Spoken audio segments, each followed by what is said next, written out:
Officially welcoming you along to the Coaching Corner on this day, the 4th of March. Again, I would like to say thanks to our very loyal sponsors. Philips has again sponsored us to be able to provide this webinar tonight, and we're grateful for their support. So as always, if you have any questions, this session's being recorded. So if you have any questions and you don't want to come forward on the recording, feel free to ask when we shut down the recording at the end. But otherwise, we'll head into our topic. Our topic tonight is the appendix. We've had requests for this before. I've been a little bit slow coming to the party here. It's not my most favourite topic, I have to say. I get an ultrasound of the appendix and I kind of roll my eyes and go, really? So it can be quite frustrating. Some people really love it, and some people, like myself, are not so fond of it. But all the same, we'll see here what we can do as far as tips and tricks go for scanning the appendix. So acute appendicitis is a very common cause of acute abdominal pain, and it occurs when the lumen of the appendix becomes obstructed, typically by a fecalith, which then causes distension of the appendix. You get secretions and bacterial overgrowth. That then leads to venous congestion, which results eventually in ischemia of the appendix. And the consequence of that can sometimes be perforation and sepsis. So apparently it occurs in 7% of the population, but it's much more common in younger patients and adolescents. The appendix is a blind ending tube that's connected to the cecum right near the junction between the small and large intestine. And this gets right down to the nuts and bolts of why this is not my most favourite topic. It's hard to see things in the bowel. There's lots of stuff that gets in the road here that makes it really difficult to see.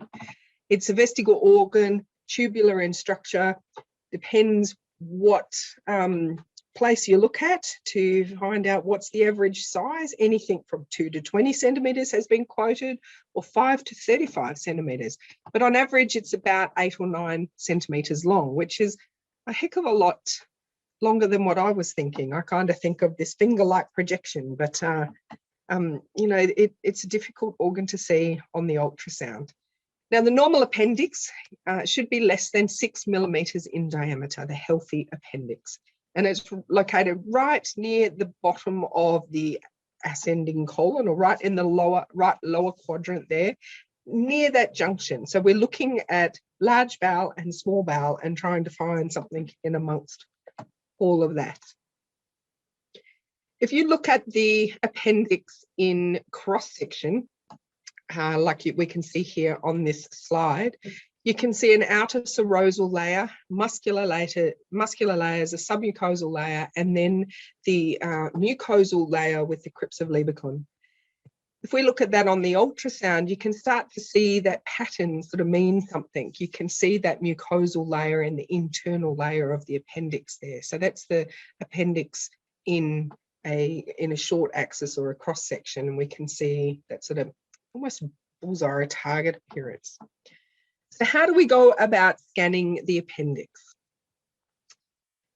A probe of choice, given that this is an examination that normally happens in young children or adolescents, they tend to be a lot less cuddlier than many of their adult counterparts. So, and they're small, right? So we can afford to use the linear probe, and the benefits of this is that it's high frequency and it gives us a really good view of the right lower quadrant. For our larger patients, a curved probe might be needed if we need to get any deeper. Like if we're looking at anything more than 6 centimetres, our linear probes are going to really struggle here. So sometimes you can use a curved probe, and the advantage of the curved probe is that it has a much wider field of view. Now, if you're on a machine that has the linear probe that converts a linear to sector, then it's a good idea to use that function because it just gives you a bigger field of view, and so you can see more. But otherwise, you know, you can try on the curved probe and perhaps later on shift to the linear probe. The other advantage here with the curved probe is that you've already got your probe ready to look at the abdomen or the lower pelvis to rule out sort of ovarian causes, and have a look at the uterus and ovary to rule out ovarian causes for the patient's pain, particularly of course, in your female patients. Now, the ideal scenario is that our patient is fasted for 6 hours. What this does is it reduces the amount of bowel gas. In an imaging department, we love them to come earlier in the morning because, again, haven't swallowed as much air, so it reduces the incidence of bowel gas. But often you don't get the choice of when you're presented with this examination, and you've just got to take what you can get and do the best that you can. So, I mean, it's nice if they're fasted, but often that's not realistic. If the patient also presents with something in their bladder, this is a transverse image. We have the bladder here. We can see the uterus, and we're looking over here at the ovaries. We can then just give this overall global view and try to rule out any ovarian causes for pathology, because the other things that can happen down there is ovarian cysts and all sorts of stuff. So if we use the curved probe with a little bit of filling in the bladder, it helps us to sort of rule out that as a cause for the pain. Now, our scan technique, finding the actual appendix is really operator dependent.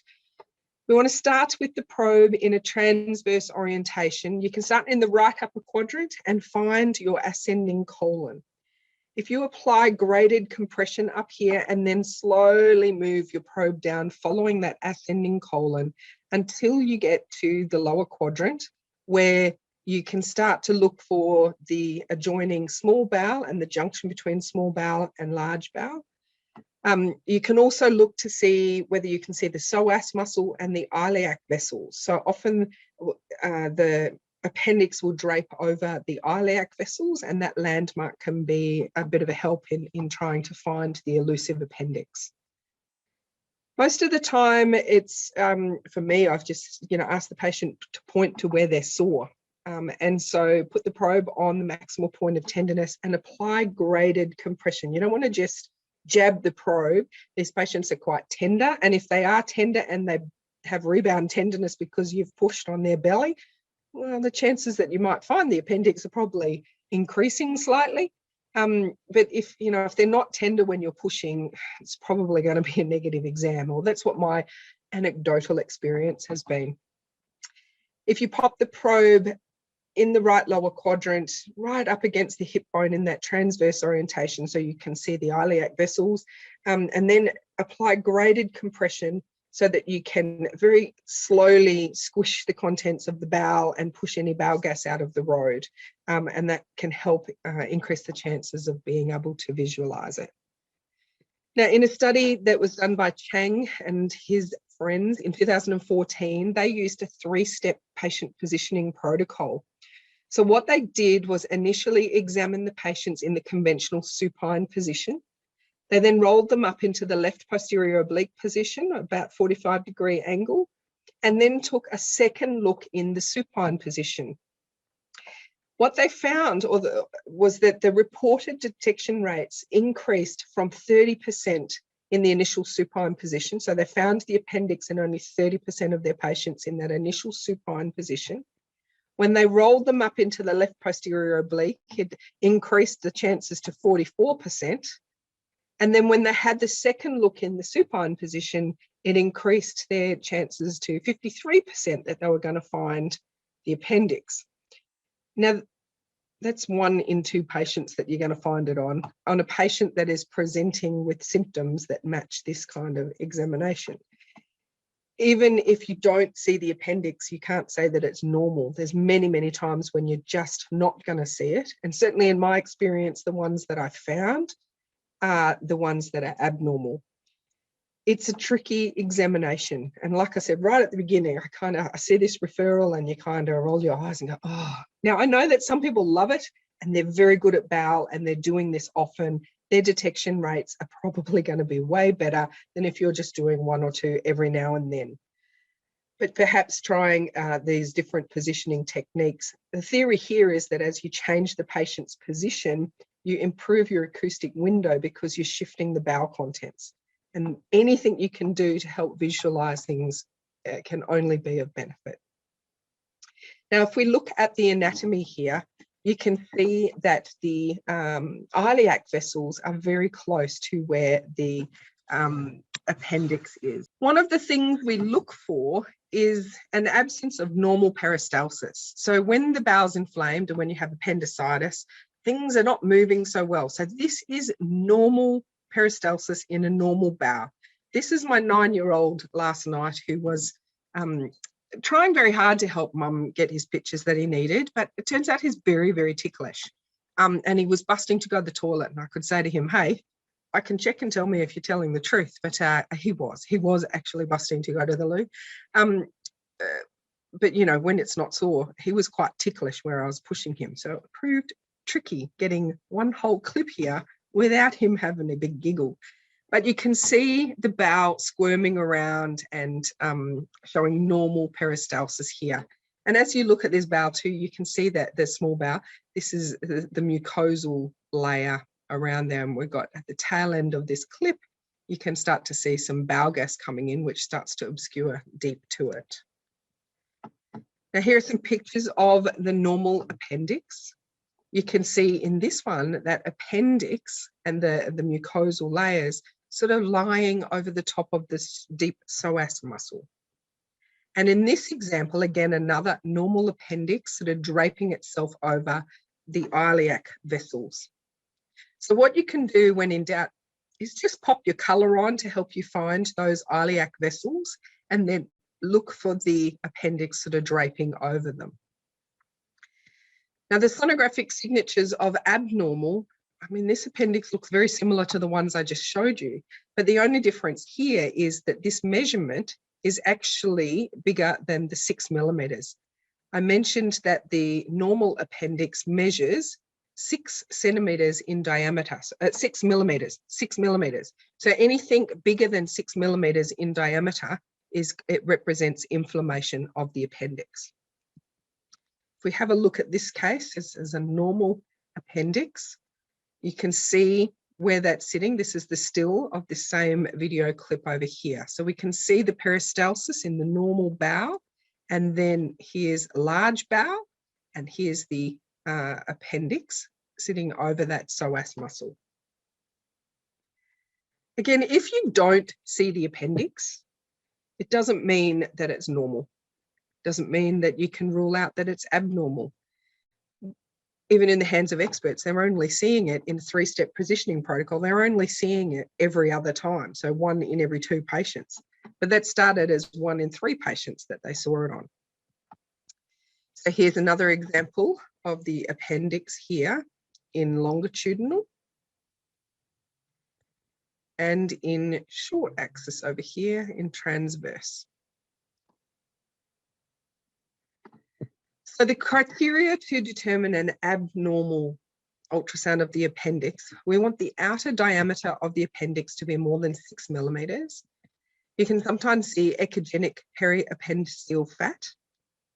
The wall thickness bigger than 3 millimeters. You can sometimes see luminal distension. Every now and then you can see appendicoliths. And as that gets increasingly inflamed, you can start to see some free fluid. The appendicoliths can cast an acoustic shadow, much like a gallstone does. So it looks like a gallstone, but sitting in the middle of the bowel. So it's quite bright and echogenic with shadowing behind it. So here's inflamed appendix. And the only thing that tells me that that's inflamed is the size of this appendix. It otherwise looks very similar to the other ones. This is a 13-year-old who had several days of suprapubic pain, dysuria, nausea, vomiting, and she was really tender to palpation in the suprapubic area and the right lower quadrant. The appendix was visualized here in transverse as a blind ending structure overlying the iliac vessels. Here is another one that is just, it looks very similar to the normal ones, except this one measures more than 6 millimeters. And you can see along here, there's the appendix, and we have in cross section the short axis of the appendix. Now, the other thing you can do is apply a bit of pressure here just to confirm that it's non-compressible. On this one, we can start to see that there's a loss. This is getting a little bit more inflamed than the previous versions, and you start to see a loss of that architecture and the layers of the wall And the submucosa here is very echogenic. And you can see some, this is quite dilated across here, and in transverse, the fat or the periappendiceal fat around this is quite bright as well. You can pop the colour on, and sometimes there will be increased colour in the mucosal wall that indicates inflammation. So you can see here on the right-hand image that it's hypervascular, but we can see that there's increased echogenicity of the mesentery around the appendix there because it's nice and inflamed. Another one with increased vascularity of the wall, indicating inflammatory change. And here's, when you see these, it's not jackpot for the patient, but it feels like you've found something really cool. It's not nice for the patient, but you can see that increased echogenicity of the periappendiceal fat around here. And here's the appendicolith, which is bright and echogenic, casting a shadow. And another one over here that's a little, on an older machine. Here's a video clip as we scan down. See the appendix here, and right at the end of that clip, you can see an appendicolith just sneak in at the end there. It's a 4 millimeter appendicolith, and there's surrounding edema of the musculature in the wall of the appendix there. And lastly, once the appendix perforates, then everything's all a little bit distorted. The appendix deeply compresses, you'll lose that echogenic submucosal layer. You might see a periappendiceal fluid collection. The surrounding fat can be quite hyperechoic and hypervascular. Sometimes you can see an abscess forming, or a complex phlegmon or a mass. So you need to look around and see, is there any masses or any free fluid in that right iliac fossa? Now, as I've indicated, there are many limitations, and most of the limitations are about where the anatomy is. So the appendix is not always in a fixed position. They may be retrocecal, and about up to 60% of appendices are retrocecal, which means it sits behind the cecum, and if the cecum has any gas in it or even feces in there, it can make it really, really difficult to visualize. The normal appendix is really hard to see, and most of the time you'll see an appendix because it's abnormal. The biggest limitation of being able to visualize the appendix is who is doing the scan. You as the operator and your skills at finding this are the biggest limitation to actually having a successful exam. So literature reviews extreme variable diagnostic accuracy of ultrasounds with sensitivities ranging from 44 to 100% and specificities ranging from 47 to 99%. And the gap in this variation is mainly down to operator skill. It can be body habitus. If you've got larger patients, it makes it much more difficult to see. Where there's bowel gas in the road, it can obstruct our visualization, and then the differences in the positioning of the appendix itself. So not identifying the appendix doesn't exclude appendicitis. The location, as you can see, pop this picture up again, the location of the appendix, right down here, this tiny little finger-like projection at the junction between normal, the small bowel and large bowel. That's what makes it tricky. So, are there any questions on appendix ultrasound? Thanks, Suean. I was just going to say it actually does, it's come up in a few practice questions for the ED fellowship, like what are the ultrasound findings for appendicitis. So I think that, I don't know if it's come up in the real exam, but it's definitely come up on some practice exams. And also I think that we often order it in females to say, is there an alternate gynecological diagnosis? Exactly. Expecting that there's a very good chance that you won't be able to find the appendix. But if we know that it's not ovarian, an ovarian, it's, if you say, oh, there's a good chance this is an ovarian cyst rupture, we're much more likely to just observe the patient. Whereas if you say no, ovaries look normal, then we're more likely to sort of, but we can't see the appendix, but they were tender in, you know, their riff, then that's, you know, more likely to push for the surgeons to do a laparoscopy. So I'm not sure it's as much about finding it as it is about ruling out other stuff. Yeah. It's interesting, I think, that it comes up in your fellowship practice exams, because if you read the curriculum, I don't even think it mentions anything about appendix being one of the things that you should have knowledge of. There's certainly stuff in there that talks about, you know, the AAA exam, the EFAST, vascular access, cardiac and lung, but not anything that, you know, there's a couple of other things that by the end of your fellowship training, they want you to sort of know about, vaguely know about, including like first trimester pregnancy and stuff. But I don't remember reading anything about or seeing appendix on there. And I agree with you. I think it's more about ruling out other causes than necessarily finding it. I don't know if I've ever found a normal appendix. Even abnormal ones, it's hard to see. They're really hard to see. And if my patient doesn't exhibit any signs of tenderness, you know, you can rule out ovarian pathology. But you know, if they are tender, it's really hard to get in there and push hard enough to compress the bowel enough to be able to give you good visualization. So it's interesting that this is something that they're asking about on your exams. Have you ever had cause to scan the appendix one? No. I think, like I said, we've been asked to do this topic, and I think I do bring it up, and it's as much about saying to you, this is not easy. It's and just because you can't see it doesn't mean it's normal or abnormal. You can't really comment on what you can't see, but it's not an easy exam to do. Especially if your patient is genuinely tender, you are going to be causing them pain to push on their iliac fossa there to be able to visualize the appendix. I know a lot go to CT, but you know, in young patients, you don't want to necessarily irradiate them. So ultrasound is a good option as a first choice and a good first stop. But just because it comes back negative doesn't exclude the diagnosis. Does anyone have any other questions? No, it's definitely not one of the ones that I think I'll just pick up the probe and have a look. Like it's, yeah.